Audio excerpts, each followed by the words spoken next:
opiates is the Caucasian white male addiction.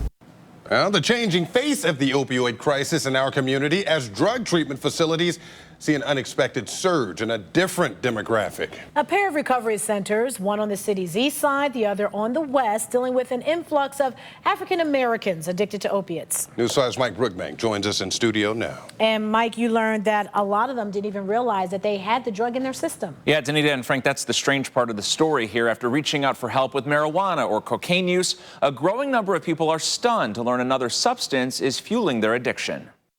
While taking steps to break free from marijuana, why is this coming up in my system? A young woman recently got more than she bargained for. She tested positive for fentanyl. It's a story now playing out more frequently. They can't believe it. At the Northern Ohio Recovery Association. When we explain to them that, this is what's going on, this is what's happening, it's surprising to them. Consuelo Parker is the treatment director at NORA. You guys, have this stuff working in your system and you don't even know it. Parker tells me she first noticed the growing trend among young African Americans strictly using marijuana or cocaine. We started seeing other youth come in with the same issues, and so what we realized is that we had to begin to educate them about drugs being laced. You're playing Russian roulette. Carol Negus is the director of nursing at Stella Maris. Basically, the fentanyl is going into everything. Like at NORA, the drug treatment facility in the Flats, seeing more people of color needing help with opioid addiction. We have a lot of people that are unknowingly being addicted to fentanyl. Stella Maris just started offering test strips to help users better understand what's in their drugs. Their bodies aren't used to taking that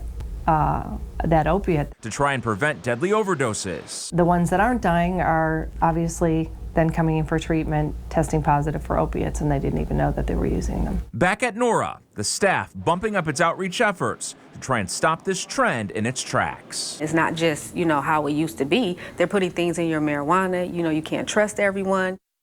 Now, Parker tells me their education outreach is starting to pay off. After people discover other potentially deadly substances are being cut into their drugs, that's enough to scare them straight. Live in the studio tonight, Mike Brookbank.